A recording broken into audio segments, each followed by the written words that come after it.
Hi friends, please subscribe Tree Media.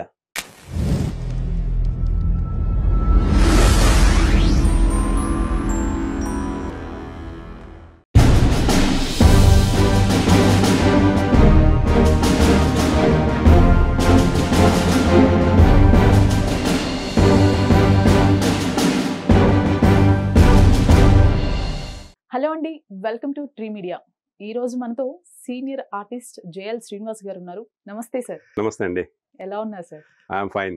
Almost movies ఒక 60-70 above movies, దానికన్నా serials లో ఇంకా ఫేమ్ సంపాదించుకున్నారు. అవును, ప్రొడ్యూసర్ గా చేశారు, అవును, ఎఫ్డిసిలో డైరెక్టర్ గా వర్క్ చేస్తున్నారు. అవును. ఈ అనుభవం అంతా ఇన్ ఇయర్స్ జర్నీ ఒక్కసారి బ్యాక్ వెళ్తే ఎలా అనిపిస్తుంది అసలు మీకు? కార్యక్రమంలోకి వెళ్లే ముందు దేవుణ్ణి ప్రార్థించి ఒక చిన్న 2 లైన్లు శ్లోకం పాడి ముందుకెళ్దాం. తప్పకుండా. వాగర్ధావివ సంపృక్తౌ వాగర్ధ ప్రతిపత్తయే జగదపితరౌ వందే పార్వతీ పరమేశ్వరౌ వందే పార్వతీ పరమేశ్వరౌ. అది ఎందుకంటే media, I like media, I love media. So మీరు అడిగిన ప్రశ్న ఏంటంటే, సినిమాలు ఎన్ని చేసినా గుర్తింపు అనేది టీవీ సీరియల్స్లోనే వచ్చింది నాకు. ముఖ్యంగా ఈటీవీలో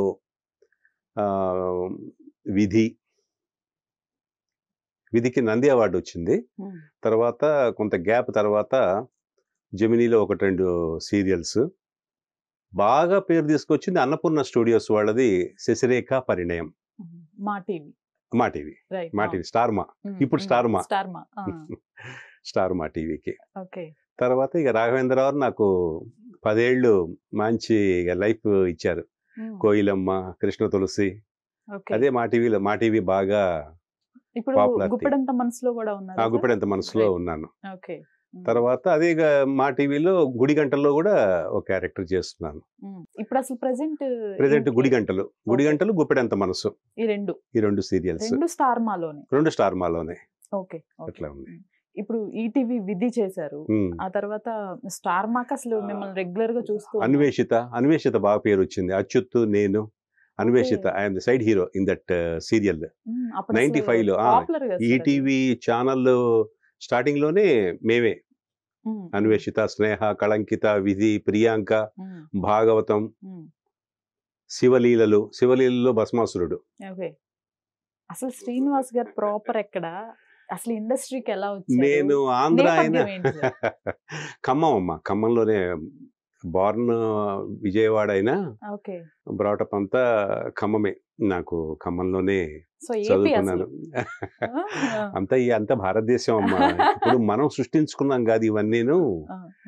రాజకీయ కారణాలు, రాజకీయ స్వలాభం కోసం వాళ్ళు ప్రాంతీయ పార్టీలు పెట్టుకొని ప్రాంతాలు విడదీయచ్చు, కానీ మనుషుల్ని మాత్రం విడదీయలేరు. ప్రాంతాలు ఎన్నైనా రావచ్చు. అందుకే ఐఎమ్ ఇండియన్ అంటంలోనే ఆనందం ఉంది, సంతోషం ఉంది. నువ్వు తెలంగాణ, నువ్వు ఆంధ్ర అంటే ఏదో భౌగోళిక పరిస్థితులు రీత్యా, ఆర్థిక పరిస్థితి రీత్యా, అభివృద్ధి రీత్యా ఏదన్నా ప్రాంతాలు విడిపోవచ్చేమో, కానీ మనుషులు మాత్రం ఎవ్వరూ విడదీయలేరు. అది అలా. సో విజయవాడ, ఖమ్మం అంతే, పుట్టి పెరిగింది. విజయవాడ ఇంకెప్పుడో హాలిడేస్ అప్పుడు వెళ్ళటమే, మిగతా అంతా ఖమ్మం. అసలు ఇండస్ట్రీకి ఎలా వచ్చారు? ఎవరు అంటే ఎవరైనా ఇన్స్పిరేషన్ ఉన్నారా మీకు? అసలు ఇంట్రెస్ట్ ఎక్కడ క్రియేట్ అయింది? బ్యాక్గ్రౌండ్ ఎవరైనా ఉన్నారా? అసలు బ్యాక్గ్రౌండ్ ఎవ్వరు లేరమ్మా. అసలు ఇండస్ట్రీ బ్యాక్గ్రౌండే లేరు, అసలు ఎవ్వరు లేరు. నేను కూచిపూడి డాన్సర్ని. సిఏ చదువుకుందామని మద్రాసు వెళ్ళాను, చార్టెడ్ అకౌంటెంట్. నాన్నగారు పంపించారు. అక్కడ బ్రహ్మయ్య ఇన్స్టిట్యూట్లో జాయిన్ అయ్యాను, సిఏ మెడ్రాస్లో. అక్కడ ఒక ప్రోగ్రాంలో విశ్వనాథ్ గారు చూసి రేపు వచ్చి కలువు అని చెప్తే ఇంటికి వెళ్తే అప్పుడు కమల్ హాసన్కి రెండో కొడుకుగా సెలెక్ట్ చేశారు. ఇది 1986, 1986లో స్వాతిముత్యం రెండో కొడుకుగా అవకాశం ఇచ్చారు. దాని తర్వాత సిఎస్ రావు గారు లవకుశ అవన్నీ తీశారు. అష్టలక్ష్మి వైభవంలో శివుడు, నేను కూచిపూడి డాన్సర్ కాబట్టి దాంట్లో శివుడు పాత్ర అది చేశారు. సో ఇట్లా సిఏ చేస్తున్నప్పుడు ఈ 2 సినిమాలు రావటం అట్లా కంటిన్యూ అయ్యానమాట. దాంతోపాటు ఏంటంటే ఏం చేస్తున్నాడు మీ అబ్బాయి మెడ్రాస్లో అంటే హీఈస్ డూయింగ్ సిఏ అంటే చార్టెడ్ అకౌంటెంట్ వాళ్ళ దృష్టిలో. నా దృష్టిలో cinema artist. So abbreviation is the same CA. CA అనమాట. So what you are doing there? I'm doing CA. Oh he's CA. Yes CA. అలా సో అది సిఏ అన్న పదాన్ని అలా వాడుకున్నాను. సినిమా ఆర్టిస్ట్ అట్లా ఒకవైపు అక్కడే ఉంటూ సిఏ చేస్తూ కూడా లా కంప్లీట్ చేశాను నాందేడ్లో. లా సిఏ కంప్లీట్ అయిపోయింది. ఇంకెక్కడ అవుతుంది, సినిమాలో పడితే రంగు పడుద్ది అన్నట్టు రంగు పడిన తర్వాత ఇంకా చార్టెడ్ అకౌంటెంట్ ఇంకా లేదు, ఇంకా ఇంట్రెస్ట్ పోయింది. అట్లాగే ఒకటొకటి రకాల ఛాన్సెస్ వస్తున్నాయి. ఈలోగా మ్యారేజ్ అవటం చేయటం అంతా. ఎలా సార్ అసలు సిఏ అంటే ఆ రోజుల్లోనే సిఏ అంటే ఒక మంచి ఎడ్యుకేషన్ పర్పస్ కూడా ఒక ప్రిఫరెన్స్ ఇచ్చారు ఫ్యామిలీ అనేది. అసలు వాళ్ళని ఎలా కన్విన్స్ చేశారు ఇంట్లో ఇట్లా మూవీస్కి వచ్చానని? కానీ చెప్పలా అసలు చెప్తే మొత్తం వాయింపుడే కదా, మొత్తం కంప్లీట్ గా మళ్ళీ బంద్ చేస్తారు. సో క్లాసెస్కి వెళ్తున్నాను, ఎగ్జామ్ ఫీజు కూడా కట్టాను. బట్ ఎగ్జామ్స్ ఇంకా రాయలే, ఈ షూటింగ్స్ దీని మీదే వచ్చేసాయి అనమాట. వాళ్ళు 15 ఆ చిన్న క్యారెక్టర్కే, కమల్ హాసన్ సెకండ్ సన్గా చిన్న క్యారెక్టర్కే 15 days అడిగారు డేట్స్. పైగా కమల్ హాసన్ గారితో విశ్వనాథ్ గారు కాంబినేషన్ బిగ్. చాలా పెద్ద మూవీ అది. ఏడి నాగేశ్వరరావు గారిని ఈ విషయం చెప్పుకోవాలి. ఆయనే బాగున్నాడు, మనం తీసుకుంటే మంచిదని చెప్పి కళా తపస్వి గారికి చెప్పటం, వారు నన్ను మేకప్ టెస్ట్ అది చేయించటం. దానికే 20 మంది 30 మంది వచ్చారు క్యారెక్టర్లు. చాలా సెలక్షన్ అది జరిగింది మద్రాసులోనే. ఇదంతా సిరివెన్నెల ఆఫీస్లో, సిరివెన్నెల సినిమా ఆఫీస్లో, గీతా కంబైన్స్ ఏదో ఉంది, దాంట్లో చేశారనమాట. అట్లా ఫిలింలోకి ఎంటర్ అయ్యాం. ఫిలింలోకి ఎంటర్ అయ్యి ఇప్పుడు ఫిలిం ట్రీలోకి ఎంటర్ అయ్యాం. అప్పుడు ఫిలిమ్స్ లోకి ఎంటర్ అయ్యాము, ఇప్పుడు ఫిలిం ట్రీలోకి ఎంటర్ అయ్యాము. అదనమాట. ఎంట్రీ ఇచ్చారు, బ్యాక్గ్రౌండ్ లేదు, సస్టైన్ అవ్వటం అంత ఈజీ విషయం అయితే కాదు. ఎక్కడో చోట మనం వెళ్తున్న టైంలో ఎక్కడో చోట బ్రేక్స్ రావటం, అనుకున్నది జరగకపోవటం, స్ట్రగుల్స్ అయితే ఫేస్ చేసి ఉంటారుగా. స్ట్రగుల్ లేకుండా ఉండదు కదా ఏది. ముఖ్యంగా సినిమా ఫీల్డ్లో బాగా స్ట్రగుల్ ఉంటుంది. ఫైనాన్షియల్గా ముందు నిలబడాలిగా, తినడానికి తిండి కావాలి, అక్కడ ఉండే షెల్టర్ కావాలి. అపార్ట్ ఫ్రమ్ దట్ ఎంకరేజ్ కూడా చేయాలి కదా పేరెంట్స్. చాలా ఎంకరేజ్. మద్రాస్ కాబట్టి అప్పట్లో కాస్ట్ ఆఫ్ లివింగ్ కొంచెం తక్కువ, అయినా మేమంతా గెటిన్ అయ్యేవాళ్ళం. లేకపోతే without supporting of financial assistance and other people assistance లేకపోతే వీ కుడ్ నాట్ సర్వైవ్. చాలా కష్టం. ఎందుకంటే ఒక ఆర్టిస్ట్గా రావడానికి చాలా కష్టపడాలమ్మా, చాలా కష్టపడాలి. ఫస్ట్ మూవీలోనే వితౌట్ ఎనీ బ్యాక్గ్రౌండ్, అలానే ఇప్పుడు మీకు యాక్టింగ్ చేసిన అనుభవం కూడా లేదు. అవును, డైలాగ్ చెప్పడం రాదు నాకు. విశ్వనాథ్ గారు వచ్చి డైలాగ్ చెప్పమని ఉన్నదే 2 లైన్లు. అది ఏడిది రాజా గారు చెప్పారు. డబ్బింగ్ కూడా నేను అడలా. ఏమైనా చెప్పు, ఆ డైలాగ్ చెప్పేంటి అని అన్నాడు. ఆయన అనేసరికి నాకు ఇంకా అసలు ఒళ్ళంతా చెమటలు పట్టింది. ఆ చిన్న డైలాగ్కి కమల్ హాసన్తో చెప్పాలి పైగా. అంటే ఏం చెప్పాలి డైలాగు? నాన్న ఇక్కడ ఒక్కడివే నువ్వెందుకు, నువ్వు మాతో వచ్చేస్తే బాగుంటుంది కదా, అమ్మ కూడా లేదు కదా, ఏదో ఇట్లాగే 2 లైన్లు ఉన్నాయి, అది చెప్పాలి. కాళ్ళు చేతులు పొద్దునంతా పరిగెత్తాం, ఆడాం, జోకులు వేసాం, డైలాగ్ చెప్పమనేసరికి కాళ్ళు చేతులు వణుకు. ఏదో ఆయన ముందు ఆయన చెప్పేసిన తర్వాత షార్ట్లో ఏదో ఓకే చేసాం. ఆయన కూడా వీళ్ళు ఇంతేలే కొత్త వాళ్ళు అని అనుకున్నాడేమో ఆయన. మన తర్వాత చివరి రోజుల్లో ఆయన చెప్పి విషయం నవ్వుకున్నాం బాగా. ఇంకొక ముఖ్య విషయం ఏంటంటే ఠాగూర్ సినిమాలో ఆయన ముఖ్యమంత్రిగా చేస్తుంటే ఆయన పిఏగా నటించా. సో ఆయనతోనే నటించా ఠాగూర్ సినిమాలో, అన్నయ్య చిరంజీవి. దాంట్లో అదొక గొప్ప అవకాశం. ఠాగూరు, స్టాలిన్, బాహుబలి 2లో రాజవైద్యుడు, ఇట్లా చిన్న వేషాలతో సినిమాల్లో చిన్న వేషాలు వస్తున్నాయి కదా అని చెప్పేసి ఐ సెలెక్ట్ టీవీ సీరియల్స్. అది మీ ప్రిఫరెన్స్ ఏనా సార్? అంటే మూవీస్ నుంచి సీరియల్స్ లోకి రావాలి అనేది మీ చాయిస్? అంటే నా చాయిస్. ఎందుకంటే డేట్స్ ఎక్కువ తీసుకుంటారు టీవీ సీరియల్స్కి వచ్చేసరికి, డేట్స్ ఎక్కువ తీసుకుంటారు, మనకు కూడా వర్కౌట్ అవుతుంది, ఎక్కువ దానికి రెమ్యునరేషన్ ఎక్కువ డేస్ వర్క్ వస్తుంది కదా. సినిమా అంటే 1 ఉంటుంది, 2 రోజులు ఉంటుంది, 3 రోజులు ఉంటుంది, మామూలు క్యారెక్టర్ ఇదే. సో సీరియల్ అయితే ఎక్కువ డేస్ వర్క్ ఉంటుంది, plus important role, prominent character, మనమే సెంటర్ పాయింట్. ఎంత ఫాదర్ అయినా బ్రదర్ అయినా ఇంకేదైనా మన చుట్టూ ఉంటారు. ఓకే. సినిమా అయితే వాళ్ళ వెనకాల నుంచోవాలి, టీవీ సీరియల్స్ అయితే నా వెనకాల నుంచోవాలి. This is the difference. సరే ఏది ఎలా ఉన్నా ఇంపార్టెన్స్, ఒక సీన్ యాక్ట్ చేసినా దాంట్లో ఇది ఉంటుంది, సాటిస్ఫాక్షన్ అనేది ఇంపార్టెంట్. అసలు ఇంతకీ ఇంట్లో ఎప్పుడు తెలిసింది? మంచి ప్రశ్న, వెరీ గుడ్ క్వశ్చన్. ఇంట్లో అప్పటికి ఇంకా మ్యారేజ్ కాలేదు, 86లో మా అమ్మగారికి నాన్నగారు చెప్పేశా. ఓకే. అష్టలక్ష్మి వైభవం అంటే మరి శివుడు అన్నప్పుడు మీసాలు అవి తీస్తారు, మళ్ళీ గడ్డం అది మన మీసం అది పెడతారు, విగ్ అదంతా ఇది చేస్తారు, కట్ చేస్తారు. సో అప్పుడు చెప్తే మరి చదువుకుంటూ చేసుకోలే అనుకుంటూ ఇచ్చేసారు. స్వాతి ముత్యం రిలీజ్ అయింది మా పక్క థియేటర్లోనే, ఖమ్మంలో నర్తకి థియేటర్ పక్క థియేటర్లోనే రిలీజ్ అయింది. వాళ్ళు అక్కడ జనాలు అక్కడ చూడటం, మా ఇంటికి రావటం, జనాలు అక్కడ చూడటం, మా ఇంటికి రావటం, ఆయనే కదా అని ఒక తెలియని అనుభూతి ఆ సినిమాలో యాక్ట్ చేసినప్పుడు ఒక ఫీలింగ్. సో అట్లా కొంచెం పాపులారిటీ వచ్చింది. ఎవరి జాతకం ఎట్లుందో అని దేవుడికే తెలియాలి, ఎందుకంటే పిల్లల్ని కంటాం కానీ వాళ్ళ జాతకాలని కనలేం కదా అని పేరెంట్స్ అంటూ ఉంటారు. అలాగే సో అలా కంటిన్యూ అయిందనమాట. అదే ఈటీవీ బాగా ఫీడ్ చేసింది, ఈటీవీ చాలా సీరియల్స్ వర్క్ ఇచ్చారు ఈటీవీ ఇది. తర్వాత ఇంకా మా టీవీ, జీ తెలుగు, జెమినీ వచ్చిన తర్వాత ఇంకా వర్క్ పెరిగిపోయింది ఆర్టిస్టులకి. అలా అసలు మీరు వర్క్ చేయటం కూడా పెద్ద పెద్ద డైరెక్టర్స్ సార్. అవును, లవకుశ సిఎస్ రావు గారు డైరెక్టర్స్. అసలు మన కళా తపస్వి గారు కానివ్వండి, విశ్వనాథ్ గారు కానివ్వండి, రాజమౌళి గారు, సిఎస్ రావు గారు కానివ్వండి, వీళ్ళంతా ఎంత మంచి డైరెక్టర్స్ స్టార్టింగ్ లోనే. గ్రేట్ అసలు అది. మీరు ఇది చూసారు, ఈ జనరేషన్ చూసారు, ఇప్పుడు జనరేషన్ చూసారు, ప్రీవియస్ జనరేషన్ చూసి వచ్చారు. మీకు ఏదైనా డిఫరెన్స్ అనిపించిందా ఈ రెండిట్లో? కమిట్మెంట్ ఉండేది అప్పుడు, చక్కటిగా డైలాగ్ ఆర్టిస్టే కావాలి, బాగున్న ఆర్టిస్టే కావాలి, హైట్ పర్సనాలిటీ ఉన్న ఆర్టిస్టే కావాలి అని ప్రత్యేకంగా దర్శకులు పిలిపించుకొని చూసేవాళ్ళు. అంతేకాదు కమల్ హాసన్ పోలికల్లో ఉండేవాళ్ళు. కమల్ హాసన్ కొడుకు అంటే కమల్ హాసన్ ఇంకా ఇంకొక ఆర్టిస్ట్ పోలికల్లో ఉంటే ఎట్లా, కమల్ హాసన్ పోలికల్లో ఉండే ఆర్టిస్ట్ని తీసుకొచ్చారు. అట్లాగే మీకు మణిరత్నం గారు కూడా ఆయన సినిమాలో నాయకుడు అనే సినిమాల్లో ఒక పోలీస్ ఇన్స్పెక్టర్ కొడుకు అలాగే ఉంటాడు. అలాంటి పోలికలు మీకు చాలా ఇట్లాంటివి ఉన్న ఎగ్జాంపుల్స్ కొన్ని మనకి తెలియని చెప్పలేము. అట్లా దర్శకులు ఈ పోలికల్లోనే ఉన్నాడు, వాడి కొడుకు ఇలాగే ఉంటాడు కదా, అతనే తీసుకురండి అని చెప్పేవాళ్ళట. అట్లా బాగా ఉండేది. మీకు తెలుసు అది మణిరత్నం గారి సినిమా నాయకుడే మన కమల్ హాసన్ గారు. సో అట్లా కొన్ని చదవటం జరిగింది. అలా పోలికలు ఉండే ఆర్టిస్టులు తీసుకొచ్చి రావటం వల్ల so preference must be given to మన. అప్పుడు దర్శకుడు చెప్తే దర్శకుడు ఆర్టిస్టులను చేస్తాడు, ఆర్టిస్టులు ఎవరు దర్శకుడిని చేయలేరు. ఇప్పుడు ఆర్టిస్టులు చెప్తేనే దర్శకుడు. సో చేంజ్ అది. Directors create artist, but artist never create director, right?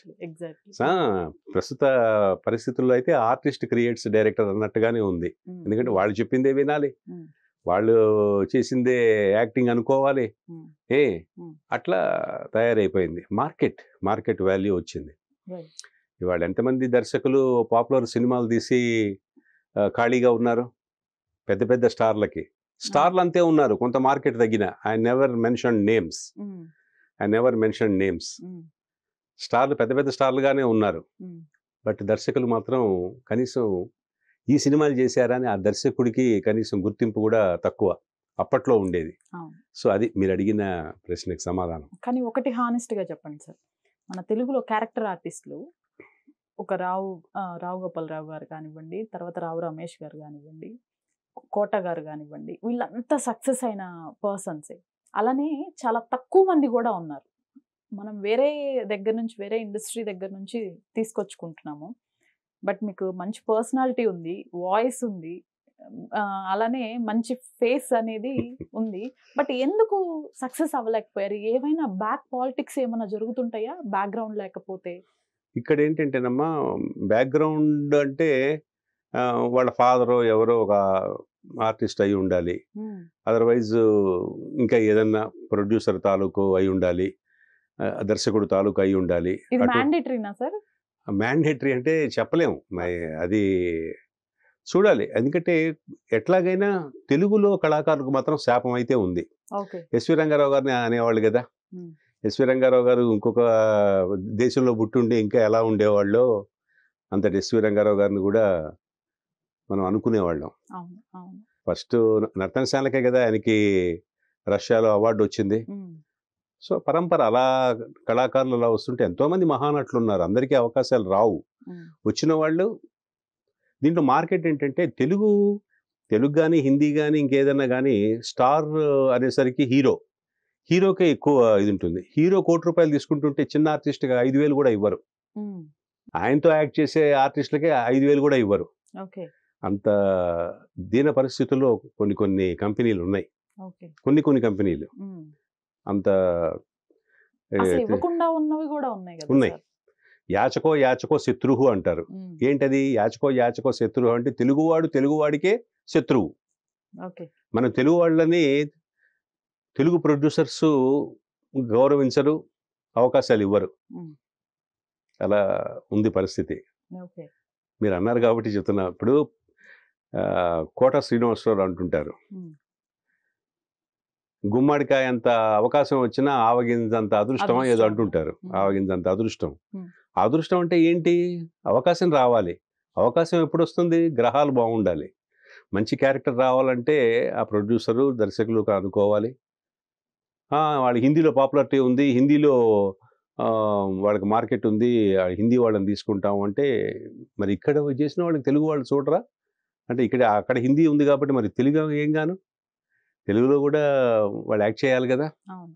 వాళ్ళ భాష వాళ్ళది కాదు. చాలామంది చెప్పిందే మళ్ళీ చెప్పడం ఎందుకు? ఉమ్, ఉమ్, ముందు తెలుగు భాష రావాలి. నేను అదే చెప్పాను, తెలుగు కళాకారులను ఆదరించండి, తెలుగులో మాట్లాడండి, తెలుగులో రాయండి, ఉమ్. తెలుగు కళాకారులను ఆదరించండి, గౌరవించండి, అంతే. రైట్. సరే సార్, ఈ సినీ జర్నీ అనేది ఓకే. దాని నుంచి సీరియల్స్కి వచ్చారు. వచ్చిన తర్వాత ఇక్కడ లేని పాపులారిటీ వచ్చేసింది. నాకు తెలిసి మోర్ సక్సెస్ అయ్యారు. Happy, very happy. మీకు సీరియల్స్లోనే కంటిన్యూ అవుదాం అనిపించిందా? సీరియల్స్ వచ్చిన తర్వాత వర్క్ చేస్తున్నప్పుడు మూవీస్ ఏం రాలేదా? మంచి పరిస్థితి. ఇది కూడా కరెక్ట్.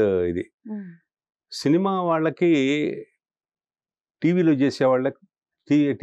చేసేవాళ్ళంటే కొంచెం చిన్న చూపు ఉంది. ఇప్పటికి కూడా ఉందని అనిపిస్తుంది. అవకాశాలు రాలేదు అంటే Right. మేము టీవీలో బ్రహ్మాండంగా యాక్ట్ చేసి మంచి పేరు తెచ్చుకొని ఉమ్, ఎక్కడికి వెళ్ళినా మమ్మల్ని గుర్తుపట్టి మాతో ఫోటోలు దిగి బాగా గుర్తుపట్టి కూడా నాకు బాగా పేరు తీసుకొచ్చింది. శశిరేఖ పరిణయం, కోయిలమ్మ, కృష్ణ తులసి, ఇవన్నీ మంచి మంచి పేరు వచ్చింది. అవును. మంచి పేరు వచ్చి అండ్ మీరు పలానా సీన్లో యాక్ట్ చేశారు బాగానే. వాళ్ళు ఆ డైలాగ్ చెప్తుంటే మాకు చాలా ఆశ్చర్యం వేసేది.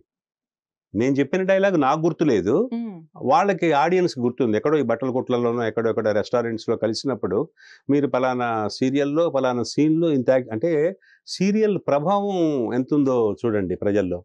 ఉమ్, అంత పాపులారిటీ తీసుకొచ్చింది సీరియల్స్. ఓకే.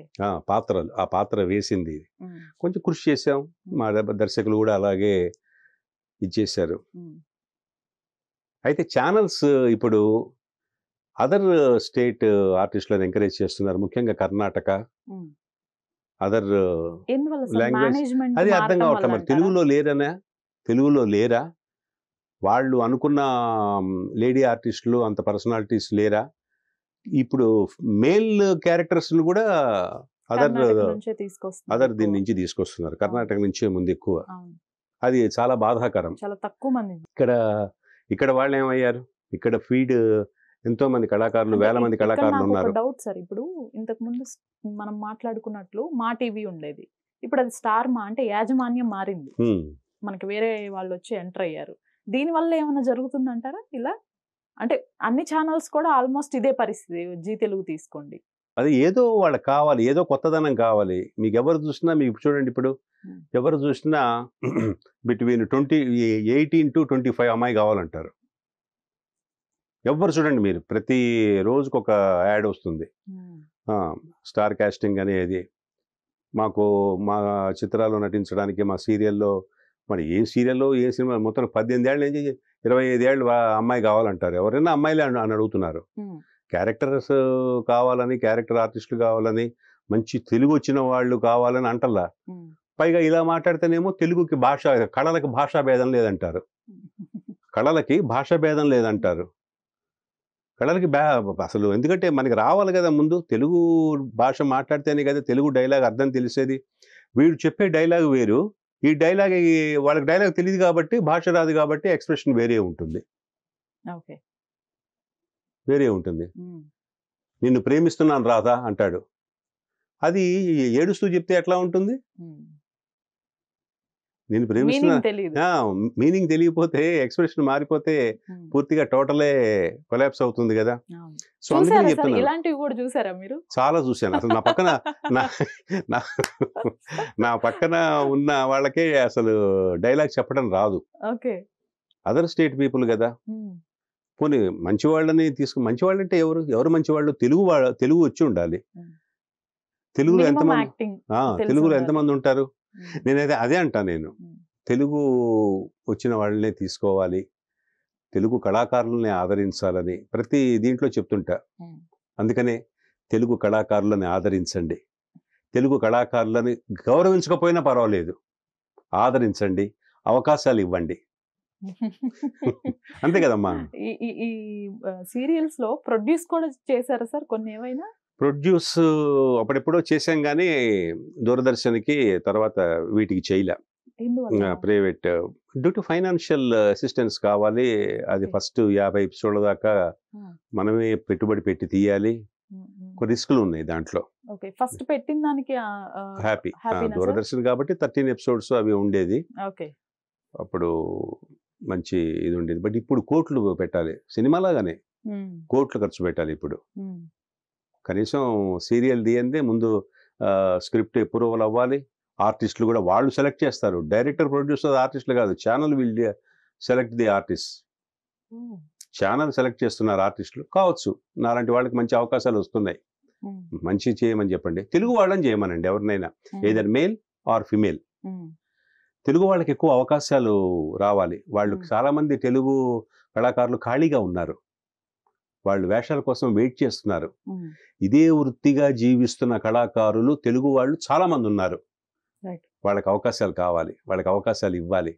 మంచి డైలాగ్ చెప్పే ఆర్టిస్టులు తెలుగు వాళ్ళు చాలా మంది ఉన్నారు, వాళ్ళకి అవకాశాలు రావాలి, వాళ్ళ కడుపు నిండాలి. కనీసం నెలకి 15 రోజులైనా వాళ్ళకి అవకాశాలు వస్తే వాళ్ళ జీవితాలు హాయిగా సాగుతాయి. వాళ్ళని కట్టుకున్న పెళ్ళాలు, మేము ఆర్టిస్టులని పెళ్లి చేసుకున్నాం, కనీసం మాకైనా మేము సంతోషంగా ఉండాలి అనుకుని వాళ్ళ భార్యలు అనుకోవాలి. Otherwise no use. శ్రీనివాస్ గారు కూడా రెమ్యునరేషన్ ప్రాబ్లమ్స్ ఇవి ఫేస్ చేశారా? చేశానండి. రెమ్యునరేషన్స్ సీరియల్స్ లోనే బేరం ఆడుతూ ఉంటారు.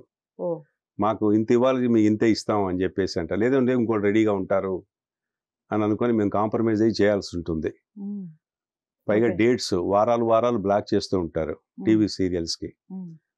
ఇప్పుడు ప్రతి సీరియల్కి ఫస్ట్ వీక్ 3rd వీక్ అని, సెకండ్ వీక్ 4th వీక్ అని చేసేసి బ్లాక్ చేసేసి they are blocking 15 days, but they are giving only 5 days. ఇప్పుడు ఆ 15 days కి అమౌంట్ ఇస్తారా? ఇవ్వరు. ఈ 5 days కే ఇస్తారు. 2 వారాలు బ్లాక్ చేసి అందుబాటులో ఉన్న ఆర్టిస్ట్ని తీసుకొని, మీరు చేయలేదు కదా 10 రోజులు మీకు లేదు, 5 రోజులు మేము ఇస్తాం అంటారు. కళాకారులు ఎంత నలిగిపోతాడంటే చాలా బాధపడతాడు. అక్కడ కొంచెం ఆ సిస్టమ్ అంటే సరిగ్గా వీళ్ళకి స్క్రిప్ట్ ఉండదు, కథ అనుకోరు. ఛానల్ నుంచి రాలేదు అనుకోండి. స్క్రిప్ట్ డెవలప్మెంట్ అని అప్పటికప్పుడు చేస్తున్నారు. అప్పటికప్పుడు రాసి ఫోన్ లో చూసి డైలాగ్ చెప్తూ ఉంటారండి. స్క్రిప్ట్ కూడా రాసుకోరు, టైం ఉండదు వాళ్ళకి. సో అందుకని అది కొంచెం మార్పు రావాలి. ముందే స్క్రిప్ట్ అనుకొని వాళ్ళు ఒక 2 weeks డేట్స్ తీసుకొని ఆర్టిస్టుల దగ్గర 8 days 7 days చేస్తుంటే, ఇప్పుడు అది కూడా చేయట్లా. చాలా మంది 5 రోజులు 6 రోజులు చేస్తున్నారు.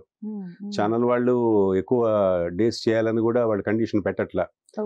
ఏముంది, డేస్ ఎక్కువ చేయకపోతే తక్కువ రోజుల్లో క్వాలిటీ రాదుగా, కాంప్రమైజ్ అయ్యి చుట్టేస్తారు. ఇవాళ సినిమా ఒక సీను 2 సీన్లు ఒక రోజు చేస్తుంటే క్వాలిటీ పరంగా చేస్తారు. రోజుకి 10 సీన్లు 12 సీన్లు టీవీ ఎపిసోడ్లు చేస్తుంటే టీవీ సీరియల్స్కి క్వాలిటీ ఎక్కడ వస్తుంది? వాడు ఏది చెప్తే అదే డైలాగ్ తోసేయి. అప్పుడు క్వాలిటీ ఏముంటుంది?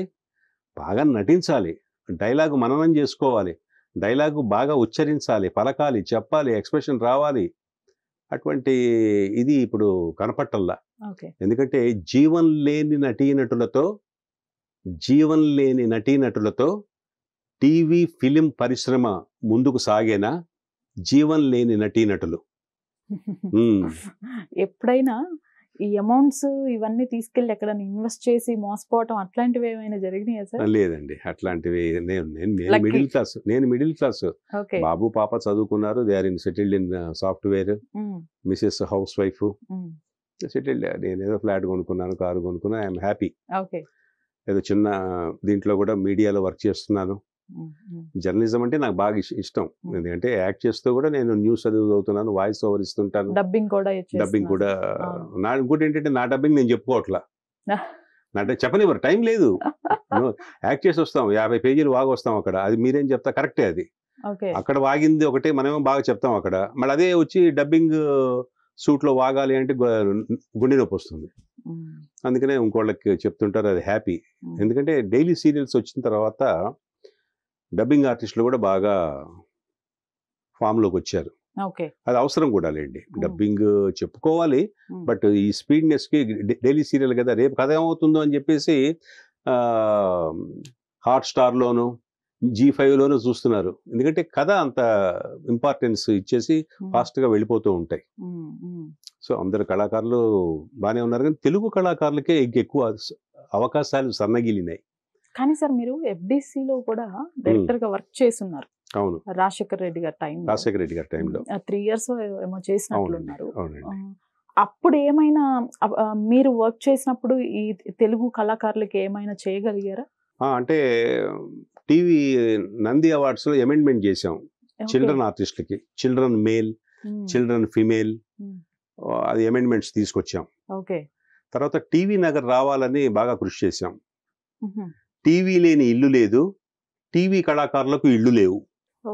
టీవీ లేని ఇల్లు లేదు అంటే ఓన్లీ టీవీయే.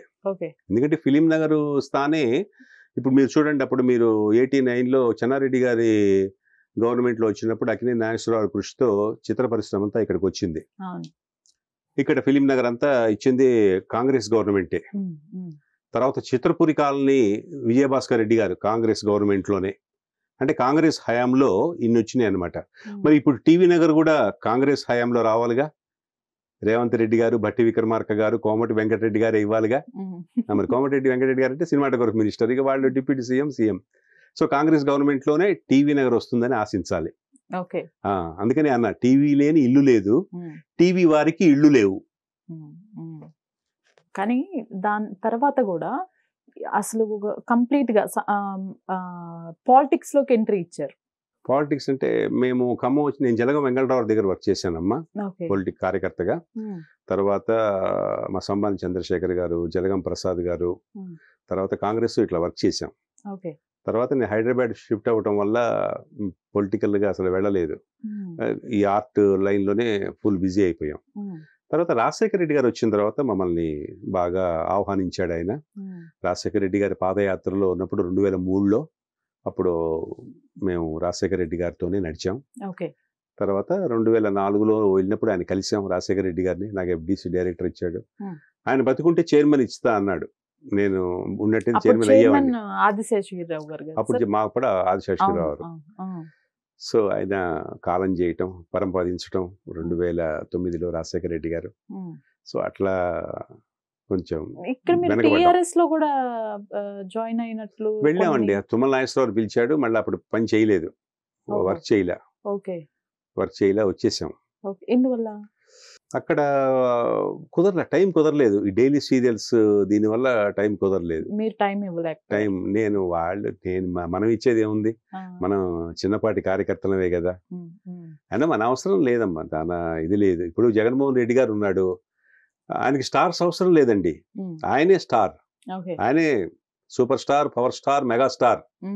అందుకనే ఇప్పుడు మేము ఆయన ఇంట్రెస్ట్తో రావాలి జగన్, కావాలి జగన్ అనుకుంటూ మేమే వెళ్ళాం. మా నమ్మకం నువ్వే జగన్ అనుకుని వెళ్ళాం. ఆయన స్టార్స్ అవసరం లేదు, ఆయన స్టార్. క్యాంపెయిన్ చేశా, 10 రోజులు చేశా. విజయవాడ, గుంటూరు, సత్తెనపల్లి, బాపట్ల, తెనాలి, వైఎస్ఆర్ కాంగ్రెస్కి వర్క్ చేసాం. అంటే రీజన్ ఏంటి సార్? ఓన్లీ రాజశేఖర్ రెడ్డి గారి తనయుడనా, లేకపోతే మీరు జగన్ లేదండి. అభిమానించడానికి reason లేదండి. ఏంటి? ఒక తల్లి లాంటి జగన్, ఉమ్, అన్న లాంటి జగన్, అవ్వ తాత లాంటి జగన్, 2,75,000 కోట్లు వీళ్ళ ఖాతాల్లో జమ చేసిన ఒకే ఒక్కడు జగన్.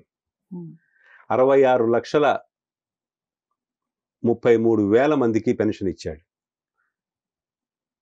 స్కూళ్ళు బాగుపడ్డాయి, హాస్పిటల్స్ బాగుపడ్డాయి, రైతు బంధు, తెల్లవారుజామునే 5:30-6 లేచి పెన్షన్ ఇచ్చే దాత అవ్వ తాత నీకు పెన్షన్ ఇస్తున్నా అని చెప్పిన దేవుడు జగన్ గారు.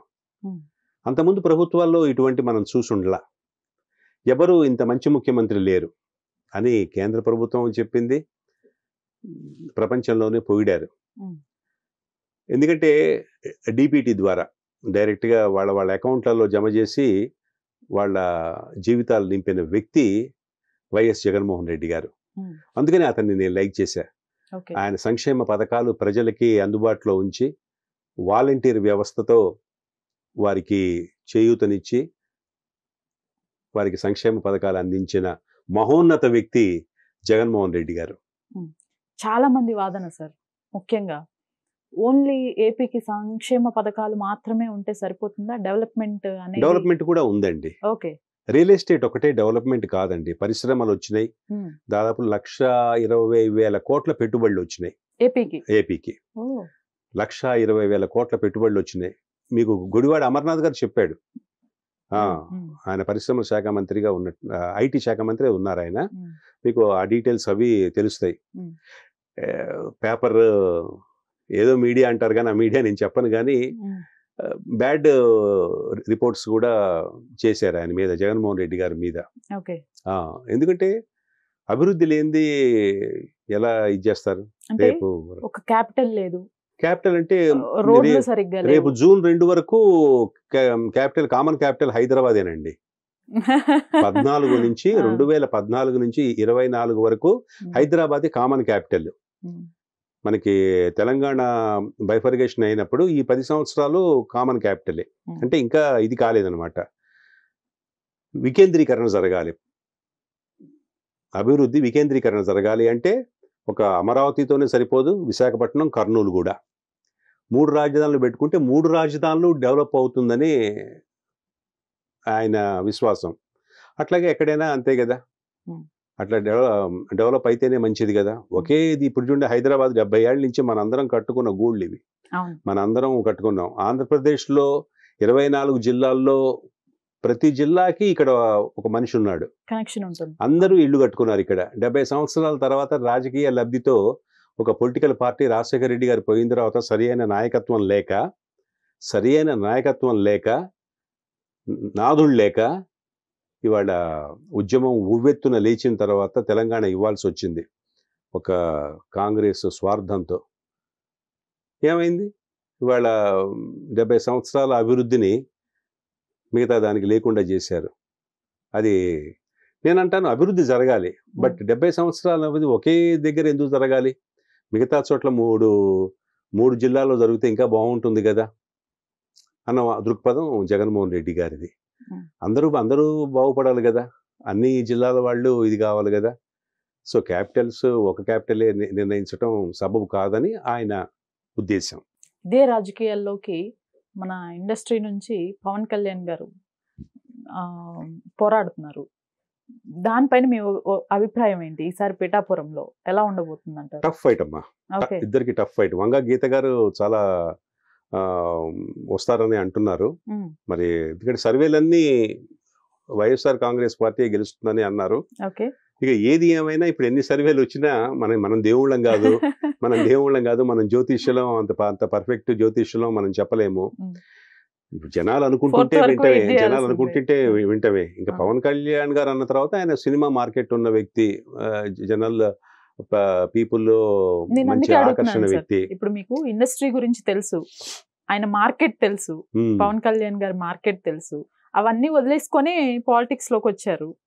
లేదు పోనీ కాస్త తగ్గించి అనుకోండి, కంప్లీట్ గా వదిలేకపోయినా.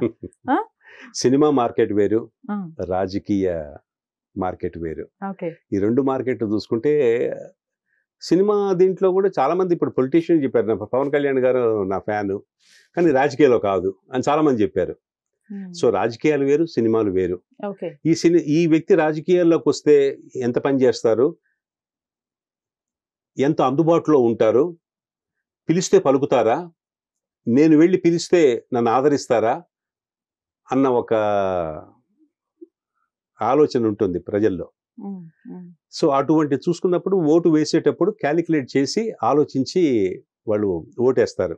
ఏది ఇప్పుడు నేను ఈ చెప్పినవన్నీ అందుబాటులో ఉండే వ్యక్తినే వేయాలని చెప్పేసి, లోకల్ లోకల్ లోకల్ అని అలా చూస్తారు ప్రజలు.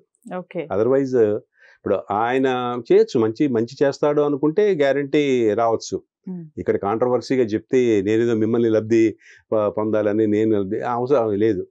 ఆయనకు ఒక సపరేట్ ఎంటిటీ ఉంది, సపరేట్ గ్లామర్ ఉంది. డెఫినెట్గా అక్కడ పీపుల్ ఏం ఆలోచిస్తారు అనేది కావాలి. బట్ అంటే యాంటీ ఇన్కంబెన్సీ అనేది ఎవరికైనా ఉంటుంది, యాంటీ గవర్నమెంట్ ఓటింగ్ వైఎస్ఆర్సీపీ. మరి లబ్ధి పొందిన తర్వాత కూడా ఇతనే బెటరు, అంతకుముందు మళ్ళీ చంద్రబాబు నాయుడు వస్తే ఏం చేస్తాడో తెలియదు, ఉన్నవే పథకాలు తీసేస్తాడేమో అన్న భయంతో అక్కడ గెలవచ్చు, వైఎస్ఆర్సీపీయే వస్తుందని అంటున్నారు అందరూ. మరి చూడాలి మరి ఎలా ఉంటుందో ఏంటో.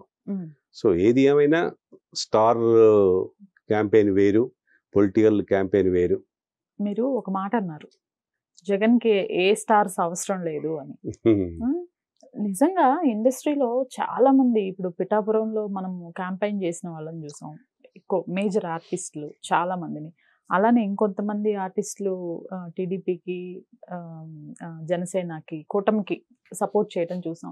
ఎందుకని సార్ ఇండస్ట్రీ నుంచి పర్సంటేజ్ చూసుకుంటే చాలా తక్కువ వైసీపీకి సపోర్ట్ చేసిన వాళ్ళు ఉన్నారు, పెద్దగా బయటికి రావటం కూడా జరగలేదు. వైసీపీకి సపోర్ట్ చేసిన వాళ్ళు అంత బలహీన వర్గాలేనండి, వాళ్ళకి మాట్లాడటం కూడా రాదు. ముఖ్యంగా వైసీపీకి సపోర్ట్ చేసిన వాళ్ళు బలహీన వర్గాలు, SC, ST, BC, minority. Camera ముందు కూడా మాట్లాడలేని వ్యక్తులు దాంట్లో చాలామంది ఉన్నారు. ఏదో 4 వ్యక్తుల చేత వచ్చేసి 4 మాటలు మాట్లాడించేసి 4 కాగితాల మీద అంటే పేపర్లలో రాయించేసి ఊదర కొడితే సరిపోదు. ఇన్నర్ ఫీలింగ్తో వచ్చేదే vote. That is our Jagan. That is our Jagan. Confident గా ఉన్నారా? జూన్ 4th కాన్ఫిడెంట్ గా ఉన్నాం, చాలా కాన్ఫిడెంట్ గా ఉన్నాం. చూద్దాం, ఆ తర్వాత కాన్ఫిడెంట్ గా ఉంటాం, మంచిదే కదా. ఎందుకంటే ఇప్పుడే చెప్పే కదా, నేను ఇందాకే చెప్పాను, 2,75,000 కోట్లు ఏ అవినీతి లేకుండా ప్రజల అకౌంట్లలోకి ఇచ్చి వాళ్ళ జీవితాలను నిలిపిన వ్యక్తి జగన్మోహన్ రెడ్డి గారు. సో ఆయన గెలుస్తాడని నేను అనుకుంటున్నా. మిగతా ఎలా ఉంటుందో తెలియదు కానీ జూన్ 4న ఇవన్నీ సర్వేలు వస్తూనే ఉంటాయి ఎవరికి వాళ్ళు. ఏదైనా ఇప్పుడు రేపు అసలు యాక్చువల్గా సర్వేలు ఇవ్వకూడదండి, రాజ్యాంగ విరుద్ధం అది. ఎందుకంటే ఎలక్షన్ కోడ్ ఉంటుంది, సర్వేలు రిలీజ్ చేయకూడదు యాక్చువల్గా యాజ్ పర్ నార్మ్స్. 31st తర్వాతే 1st తారీఖు, ఎందుకంటే 1st తారీఖు ఎలక్షన్స్ అయిపోతాయి దేశం అంతా. అప్పుడు వాళ్ళు ఇవ్వాలి, వాళ్ళు రిజల్ట్ ఇవ్వాలి. అప్పటి వరకు ఎవరు చేయలేదు. ఇప్పటికీ వాళ్ళ ఫీడింగ్ కోసం మీరు ఇవ్వలేదు. ఎందుకు ఇవ్వలేదు? మీరు ఇచ్చారా? మరి మీరు ఇంత పాపులారిటీ ఛానల్ కదా మీది. అంజీ గారు ఇస్తే ఎంతసేపు ఇవ్వాలి ఆయన? ఈ పార్టీ వస్తుంది, ఈ పార్టీ వస్తుందని ఎంతసేపు? మీకు ఒక క్రమశిక్షణ ఉంది, ఒక డిసిప్లిన్ ఉంది, ఒక నిబద్ధత ఉంది మీ ఛానల్ మీద. సో అటువంటి ఛానల్ మీది. మరి మీరు ఎందుకు ఇవ్వలేదంటే మీకు తెలుసు లీగల్గా ఇవ్వకూడదు అని. ఇవ్వచ్చు, లేకపోతే మీరు కూడా ఇచ్చు, మీరు కూడా వ్యూవర్స్ పెంచుకోవచ్చు, సబ్స్క్రైబర్స్ పెంచుకోవచ్చు, 1 కోటి 10M 15M పెంచుకోవచ్చు. అది కరెక్ట్ కాదు. ఏదైనా ఫస్ట్ తర్వాత వస్తుంది. అయితే నేను చెప్పదలుచుకుంది ఏంటంటే, ఎవరు వచ్చినా చేసినా పీపుల్కి న్యాయం జరగాలి, మంచి జరగాలి. ఇప్పుడు మాకు వచ్చేసరికి టీవీ అవార్డులు గత 10 సంవత్సరాల నుంచి లేవు, ఎవరు ఇవ్వట్లా. FDC చైర్మన్ ని వేసి వదిలేస్తున్నారు, డైరెక్టర్స్ ని ఫిల్ చేయట్లా, నంది అవార్డులు ఇవ్వట్లా. ఎందువల్ల సార్? ఏమో అది మరి ఆ ఫండ్ తీసుకెళ్ళి ఇంకో దాన్ని ఖర్చు పెడుతున్నారు. ఇప్పుడు చంద్రబాబు నాయుడు గారు చివరి వరకు అవార్డు సెలెక్ట్ చేశారు, ఆ అవార్డులు ఇవ్వాల, ఆ డబ్బులు తీసుకెళ్లి పసుపు కుంకుమ ఖర్చు పెట్టారట. మాకు తెలిసింది. అసలు ఎఫ్డిసి దాంట్లో ఉండటమే ఫండ్ 1,50,00,000 1,00,00,000 రూపాయలు ఉంటుంది. ఎందుకంటే మూడింటి ఖర్చు పెట్టాలి. రంగస్థలం, టీవీ, సినిమా వాటిలో ఖర్చు పెట్టాలి. రంగస్థలం అంటే నంది నాటకాలు మొన్న పోసాని గారు నంది నాటకాలు చేశారు. ఆయన కొంత ఫుల్ఫిల్ అయ్యాడు. టీవీ అవార్డులు ఇవ్వాల, సినిమా అవార్డులు ఇవ్వాల. అవైనా కొంచెం రావాలని నేను కృషి చేస్తాను. మరి ఈ లాస్ట్ 5 ఇయర్స్ జగన్ గారి గవర్నమెంట్ అక్కడ కూడా లోపం ఉంది, ఇవ్వాల. అది ఇప్పుడు జగన్ గారి గవర్నమెంట్ లోనే పోసాని గారు కనీసం నంది నాటకాలైనా పోటీలు నిర్వహించాడు. మనకు గుంటూరులో జరిగినాయి నంది నాటక పోటీలు. అది పోసాని గారు మరి ఎఫ్డిసి చైర్మన్ గా ఉన్నప్పుడు కొంచెం సక్సెస్ అయ్యాడు. మిగతా వచ్చేసరికి ఇంక ఎలక్షన్స్ వచ్చినాయి. పోతే ఆయన చేస్తా అన్నాడు. ఈ లోపల ఎలక్షన్స్ వచ్చినాయి. మరి అంతకుముందే చేయాల్సింది. నంది అవార్డులు టీవీకి ఇవ్వాల, సినిమాకి ఇవ్వాల. ఎంకరేజ్మెంట్ ఆర్టిస్టులకి నంది అవార్డు ఇస్తే ఎంకరేజ్మెంట్, బాధ్యత పెరుగుతుంది. ఇంకా చూసావా, నేను చేసిన యాక్టింగ్ కి నాకు నంది అవార్డు ఇచ్చారు అని. మీకు సార్ ఎన్ని నంది అవార్డ్స్ వచ్చాయి? 4 సీరియల్స్ కేనా? సీరియల్స్ కే. ఓకే. అంటే ఉమ్మడిగా ఉన్నప్పుడు వచ్చినాయా? 2 కలిసి ఉమ్మడిగా ఉన్నప్పుడు వచ్చినాయి. ఇవ్వలేదుగా అసలు. మరి స్టేట్ బైఫర్కేషన్ అయిపోయిన నందులు లేవుగా. అసలు ఒకటైనా అందుకున్నారా? లేదు, ఇవ్వాలా. అసలు గవర్నమెంట్ ఇవ్వాలా, జస్ట్ అనౌన్స్ చేసింది అంతే. కల్చరల్ అసోసియేషన్స్ ఇచ్చినాయి దాదాపు 15-20 దాకా. మంచి మంచి బాగా గుర్తించారు. మనకి కల్చరల్ అసోసియేషన్స్ కొదవలేదు, మంచి మంచి ఉన్నాయి. They are selected. ముఖ్యంగా విబి ఎంటర్టైన్మెంట్స్, అభినందన, యువకళా వాహిని, వంశీ, కళా నిలయం, ఇవన్నీ చాలా మంచి మంచి కళా సంస్థలు ఉన్నాయి. తర్వాత ఇప్పుడు భారత్ ఆర్ట్స్ అకాడమీ ఆవిడ నందులు ఇస్తుంది, మంచి మంచి గోల్డెన్ నందులు ఇస్తుంది. భారత్ ఆర్ట్ అకాడమీ అని చాలా భారీ ఎత్తున కార్యక్రమాలు చేస్తున్నారు. గవర్నమెంట్ చేయలేని పనులు ఈ కళా సంస్థలు చేస్తున్నాయి. చాలా గొప్ప విషయం అది, చాలా గొప్ప విషయం. కళా సంస్థలు ముఖ్యంగా హైదరాబాద్ నగరంలో ఉన్న సాంస్కృతిక సంస్థలు హ్యాట్స్ ఆఫ్. అట్లా కళాకారులకి ఎంకరేజ్మెంట్ గా ఉన్నాయి అవి. కళాకారులకు కావాలి. కళాకారుల గుర్తింపు ఎవరు ఇచ్చేది? గవర్నమెంట్ ఇవ్వనప్పుడు కళా సంస్థలే కదా ఇచ్చేది. సో పాలిటిక్స్ లో జగన్ గారు అంటే ఇష్టం అని తెలిసిపోతుంది. మరి ఫిలిం ఇండస్ట్రీలో మీరు అభిమానించే హీరో ఎవరు? అసలు మీకు ఎవరు నటన అంటే ఇష్టం? మొత్తానికి ఏదో ఒక ప్రశ్న దెబ్బ కొట్టాలని అడుగుతుంటారు. బాగా యాక్ట్ చేసే నటి గాని నటుడు గాని ఎవరైనా నా ఫ్యానే. బాగా యాక్ట్ చేసేది, బాగా యాక్ట్ చేసేది మీకు కూడా తెలుసు. ఏదో పాపులారిటీని బట్టి వీళ్ళు మా అభిమాన నటులు అంటే కాదు. రజనీకాంత్ గారు కానీ, కమల్ హాసన్ కానీ, అలాగే హిందీలో అమితాబ్ గారు కానివ్వండి, ఇంకా పెద్ద నటుల్లో కానివ్వండి, బాగా యాక్ట్ దిలీప్ కుమార్ గారు కానివ్వండి, తెలుగులో వచ్చేసి చిరంజీవి గారు, వాళ్ళు ఎవరు ఇది చేసినా మంచి చక్కటి ఆర్టిస్టు, వీళ్ళు మంచి ఆర్టిస్టు అనుకునే వాళ్ళు ఎంతమంది ఉన్నారో మీకు తెలుసు. వాళ్ళకే నా అభిమానం. ఒక్కళ్ళని ప్రత్యేకంగా ఇది అవసరం లేదండి. తెలిసి వాళ్ళ ఏ సినిమాలు ఆడుతున్నాయి, ఏ సినిమాలు ఆడటం లేదు, ఎవరు బాగా జూనియర్ ఎన్టీఆర్ కంటే మంచి అది రామ్ చరణ్, వీళ్ళ సినిమా ఎలా ఉన్నాయి, ఎంత బాగా ఆడుతున్నాయి. అలాగే కొత్తగా వచ్చిన ఈ మధ్యన హనుమాన్ సినిమా ఎంత బాగా ఆడింది. ఆ డైరెక్టర్లు కానీ వాళ్ళు కానివ్వండి, ఎంత మంచి ఇది ఉంటుంది. రీసెంట్ మూవీస్ అన్ని చూస్తారా? సాధ్యమైనంత వరకు చూడను. చూడరా? టైం కుదరదు. టీవీలోనే హనుమాన్ ఓటీటీ అంటే కూడా ఫుల్ ఫామ్ తెలియని వ్యక్తులు చాలా మంది ఉన్నారు. ఓటీటీ అంటుంటారు ఏంటో. సో ఇది ఇప్పుడు అరచేతి అంటే ఇది మన అరచేతిలో ఫోన్లోనే ప్రపంచం అంటున్నారు. సో టీవీలోనే అన్ని యాప్ల ద్వారా ఆహా అని ఇంకా మిగతాది అంటే సినిమాలు అమ్మేస్తున్నారు, చూస్తున్నారు. సినిమా థియేటర్కి వెళ్ళట్లా ఎవరు. సో దాంతో ఏంటంటే అక్కడ డబ్బులు ఖర్చు పెట్టాలి, పైగా ఈ ట్రాఫిక్లో వెళ్ళాలని టీవీలోనే చూస్తున్నారు. అట్లా చూసింది కొంచెం హనుమాన్ చూశాను. దర్శకుడు బాగా బోరు కొట్టకుండా వెళ్ళిన సినిమా ఏంటి మీరు అసలు? థియేటర్ వరకు వెళ్ళింది అంటే త్రిబుల్-ఆర్. దాని తర్వాత థియేటర్కి వెళ్ళడం లేదు. రాజమౌళి గారు నా ఫ్యాన్. కరెక్ట్గా మళ్ళీ చెప్తున్నా, రాజమౌళి పెద్ద మంచి కీన్ అబ్జర్వర్. బట్ మా చేతే నేను చేసిన చిన్న సీన్ కూడా చేయించాడు. బట్ దర్శకుడు అంటే అది, దర్శకుడు స్కిల్స్ అంటే అవి. Very good director. దాసనారాయణరావు గారు, కె రాఘవేంద్రరావు గారు, రాజమౌళి గారు, ఇట్లా చాలామంది కొంతమంది మంచి మంచి దర్శకుడు. సరే, విశ్వనాథ్ గారు ఎట్లాగో ప్రపంచ చలనచిత్ర పరిశ్రమ బావుటాన్ని ఎగరేసిన వ్యక్తి ఆయన. ఇప్పుడు మళ్ళీ మన తెలుగు సినిమాని పాన్ వరల్డ్ కి తీసుకెళ్లిన రాజమౌళి రాజమౌళి గారు. గారితో వర్క్ చేశారు. రాజమౌళి గారు అమ్మ మంచి దర్శకులు కదా, చాలా చక్కటి సీన్స్ తీసుకొని చక్కటి కథాంశంతో ముందుకెళ్తారు ఆయన. సరే, ఇన్ని successful. ఇయర్స్ ఇండస్ట్రీ జర్నీలో మీకు కోపం వచ్చిన సందర్భాలు ఏమైనా ఉన్నాయా? కోపం వచ్చిన సందర్భాలు అంటే ఎప్పుడు కోపం వస్తూనే ఉంటుంది, రోజు కోపం వస్తూనే ఉంటుంది. ఏ ఎందుకంటే విషయాలు? అన్యాయంగా అక్రమంగా ఏదో పేపర్లో రాసిన అబద్ధం రాసిన అయ్యో ఇంకా బాగుపడాలి, ఇంకా అభివృద్ధి చెందాలి మన దేశం,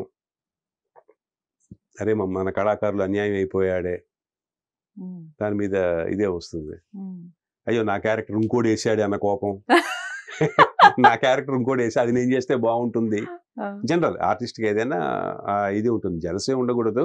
ఆ క్యారెక్టర్ నేను చేస్తే ఇంకా బ్రహ్మాండంగా చేస్తా కదా, ఇంకా బ్రహ్మాండంగా చేయగలను కదా అని నా మీద నా కోపం వస్తుంది. అయ్యో నేను అదృష్టవంతుడు కాదేమో అన్న ఇది వస్తుంది. బట్ ఏది ఎలా ఉన్నా గాడ్ విల్ డిసైడ్, ప్రతిదీ కౌంట్ అవుతుంది.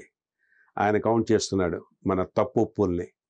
డెఫినెట్గా ఆయన ఎక్కడైనా సహనం కోల్పోయారా సార్? కోపంతో ఎక్కడైనా సహనం కోల్పోయి ఎవరైనా అరవటం? ధ్యానం, ఇంట్లో అరుస్తుంటాను, ఇంట్లో మా మిస్సెస్ మీద అరుస్తుంటాను, అంతే. అంతే మించి వాళ్ళే కదా మరి ఊరుకునేది, బయట అరిస్తే ఊరుకోరుగా, వచ్చేయటం అట్లాంటివి ఎప్పుడు జరగలేదా? లేదు, అక్కడ కూడా ఒక్కోసారి చిన్న వస్తూ ఉంటాయి, మా దర్శకులతో వస్తూ ఉంటాయి. కొంచెం టైమింగ్స్ లేట్ అయినా వచ్చినాయి, అట్లా మా దర్శకులతో వచ్చినాయి. చేశాడు మా సీరియల్స్ లో, అట్లా దర్శకుల మీద చేస్తుంటాం. మళ్ళీ వెంటనే కలిసిపోయి మళ్ళీ మామూలుగా అన్న, ఎందుకంటే ప్రోడక్ట్ బాగా రావాలి, ప్రోడక్ట్ దెబ్బ తినకూడదు. మనం ఎంత సెట్లో మాట్లాడుకున్నా ప్రోడక్ట్ చూస్తారు. మనకి కూడా వర్క్ కావాలి, వర్క్ చేస్తున్నప్పుడు మనం కోపం తెచ్చుకోకూడదు. తన కోపమే తన శత్రువు, తన శాంతమే తనకు మిత్రువు. కోపం తెచ్చుకోకూడదు. కోపం తెచ్చుకుంటే మనమే ఇంకోటికి చెప్పగలిగే స్థితిలో ఉండాలి కదా. ఎంతసేపు తెచ్చుకోవాలి కోపం? చెడు రావటం ఎంతసేపు రావాలి? మంచి తెచ్చుకోవటం చాలా కష్టం, చాలా కృషి చేయాలి. మీరు సీనియర్ ఆర్టిస్ట్, ఇప్పుడు కొత్తగా వచ్చే ఆర్టిస్టులకి వాట్ ఈజ్ వాట్ అనేది కూడా తెలియదు. అక్కడ ప్రాబ్లం క్రియేట్ అవుతూ ఉంటుంది. అంటే ఇవ్వాల్సిన రెస్పెక్ట్ కూడా ఉండదు, ఎవరో ఏంటో ఒక విధంగా బిహేవియర్స్ చేస్తూ ఉంటారు. ఆ టైంలో మీకు ఏమనిపిస్తుంటుంది అసలు? ఇవన్నీ ఎక్స్పీరియన్స్ చేసి ఉంటారు కదా.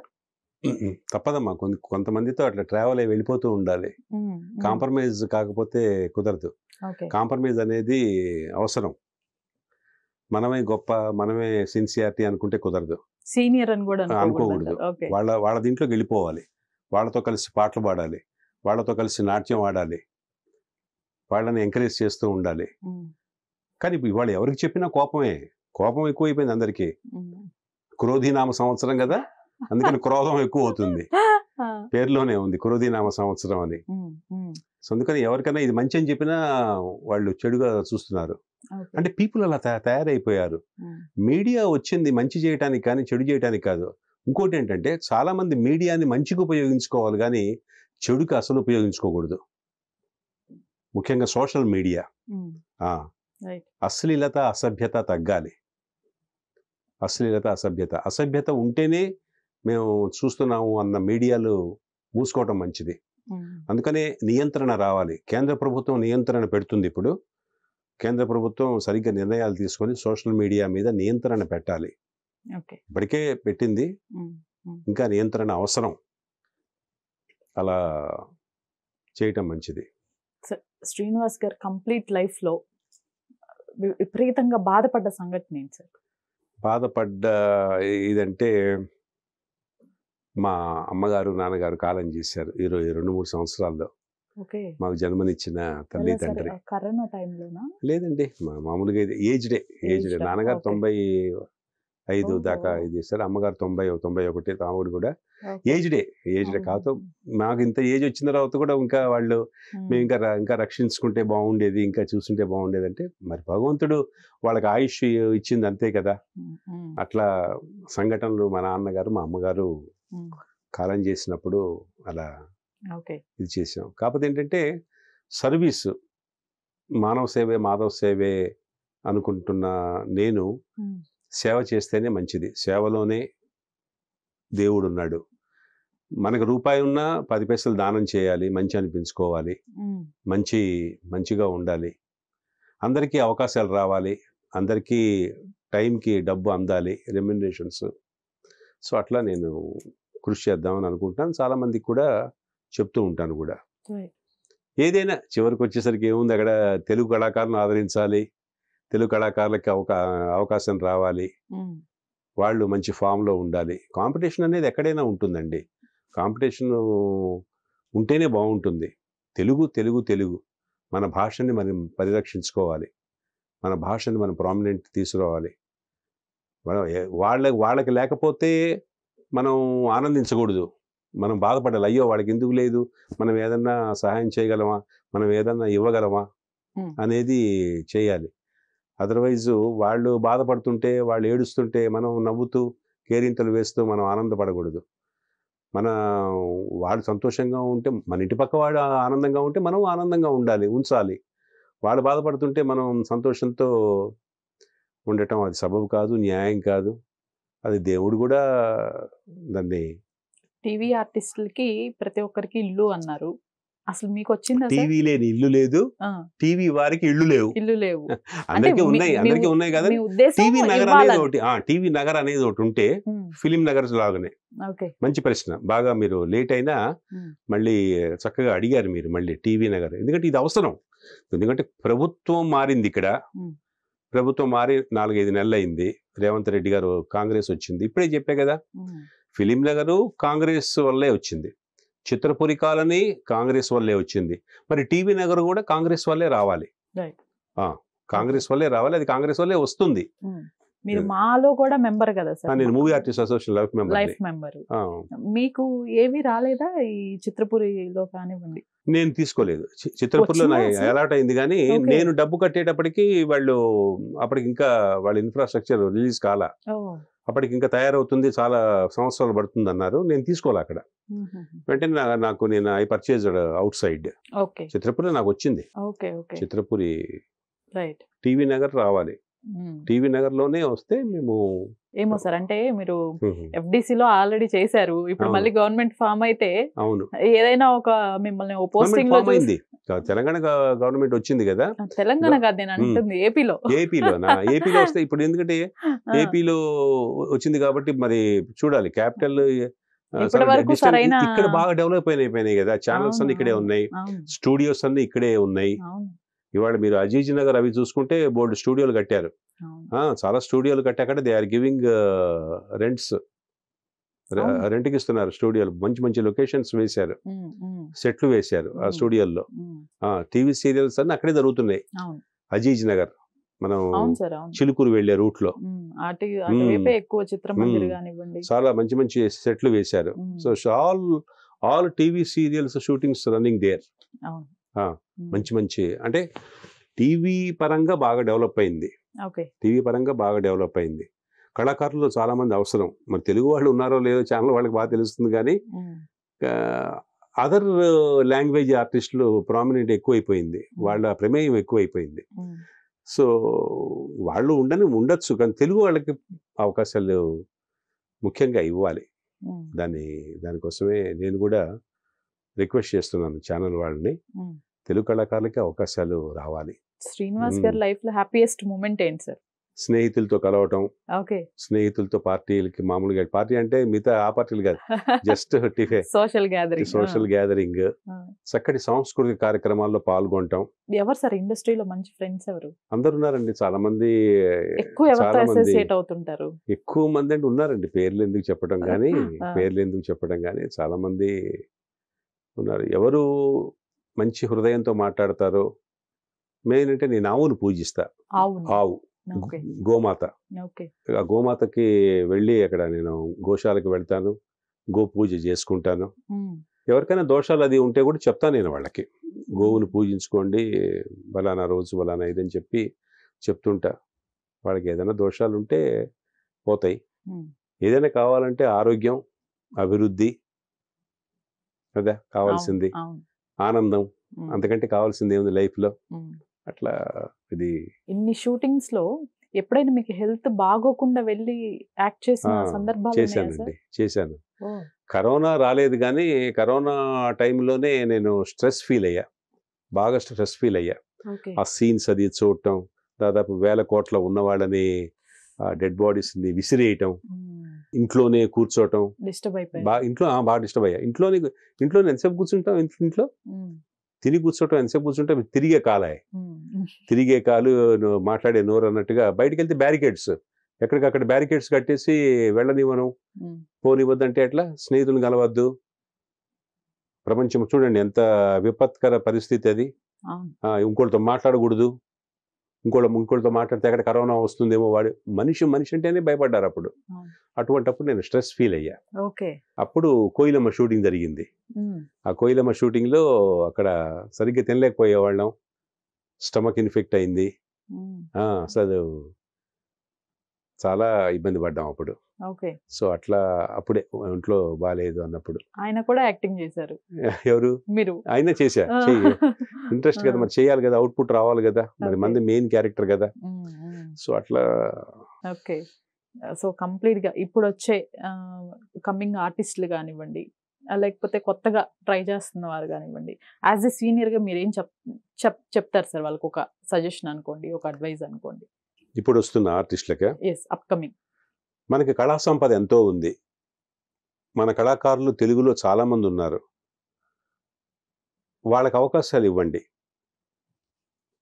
ఇదే వృత్తిగా ముఖ్యంగా ఏంటంటే అండి, అతి ముఖ్యంగా ఇదే